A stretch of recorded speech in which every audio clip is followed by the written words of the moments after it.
It's another International Day of the Girl Child, a day set aside to highlight gender inequalities facing the girl child across the world.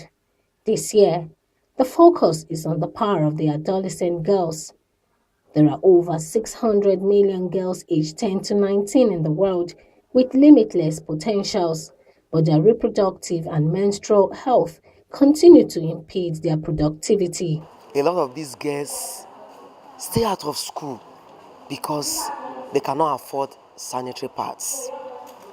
A lot of them, because of the health hazards that we see these days, they improvise means that monthly they make use of cotton wool, clothing, and at the end, they contact diseases that are unimaginable.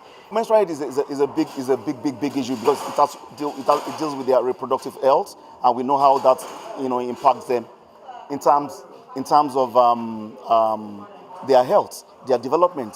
Every month a girl must menstruate, so that's a real big issue. Of course, there are other issues. Young girls particularly are more now prone to HIV/AIDS, which is actually one of the things we are concerned about. Of course, the Girls Act basically speaks to the need to ensure that we reduce the data that are being turned out by girls in terms of infection.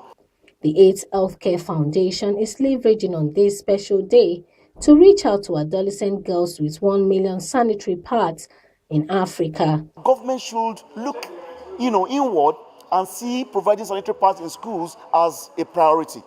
Our government must ensure that no girl stay out of school as a result of lack of access to sanitary towels. And also, when we talk about violence, as the women suffer violence, the girl child also suffers violence. Who enforces all these laws that we are talking about? We have a lot of laws in Nigeria. We don't even need to enact more. But who enforces the laws that we have? We should begin to look at enforcement of laws that will encourage the girl child to stay in school and be somebody. The foundation also wants government and relevant interest groups to invest in adolescent girls to enable them contribute their quota to nation building. Alima Fashakin, AIT News, Abuja.